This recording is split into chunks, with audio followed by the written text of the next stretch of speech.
بسم الله الرحمن الرحيم. عن أبي هريرة رضي الله تعالى عنه قال قال رسول الله صلى الله تعالى عليه وسلم: كل مولود يولد على الفطرة فأبواه يهودانه أو ينصرانه أو يمجسانه. رواہ البخاری۔ نبی کریم صلی اللہ علیہ وسلم نے ارشاد فرمایا، ہر بچے کی پیدائش فطرت پر ہوتی ہے، پھر اس کے ماں باپ اسے یہودی یا نصرانی یا مجوسی بنا دیتے ہیں۔ دوستو، اس حدیث سے ہمیں یہ بات سمجھ میں آ رہی ہے کہ ہر بچہ فطرت اسلام پہ پیدا ہوتا ہے، پھر اس کے ماں باپ اگر یہودی ہیں تو وہ یہودیت والا ماحول دیتے ہیں، بچہ یہودی بن جاتا ہے۔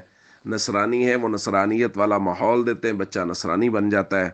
اور مجوسی ہیں تو مجوسیت والا ماحول دیتے ہیں، بچہ مجوسی بن جاتا ہے۔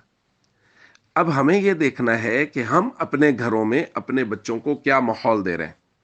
ہمارا بہت بڑا مسئلہ یہ ہے معاشرہ من حیث المعاشرہ کہ ہم اپنے بچوں کی اسلامی تربیت بالکل نہیں کر رہے، نہ عقائد پہ محنت، نہ اعمال پہ محنت، بلکہ ہم نے اپنے بچوں کو حوالے کر دیا ہے، ٹی وی نیٹ ورک کے حوالے کر دیا، سوشل میڈیا نیٹ ورک کے حوالے کر دیا۔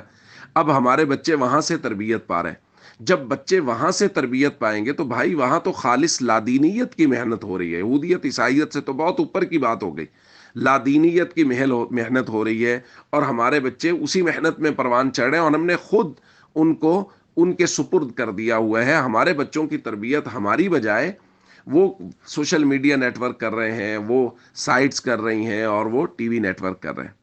یہی وجہ ہے کہ ڈراماز کی ہوئی تربیت کی وجہ سے اچھے اچھے خاندانوں کی بچیاں، جن کی مائیں اس خاندان میں جب بیاہ کر آئی تھی، انہوں نے صرف اس گھر کو بلکہ پورے خاندان کو سنبھالا تھا، اب جب بچیوں کی تربیت ان ماؤں نے خود نہیں کی بلکہ ٹی وی نیٹ ورک کے حوالے کر دی، تو ڈراماز دیکھ دیکھ کے وہ بچیاں جب ان کی شادی ہو کے دوسری جگہ گئی تو انہوں نے وہاں جا کے ادھم مچا دیے، بگاڑ پیدا کر دیے، فسادات کروا دیے خاندانوں میں، اس لیے کہ وہ سوچ رہی ہیں اپنے آپ کو اس ٹی وی ڈرامہ کی نظر سے۔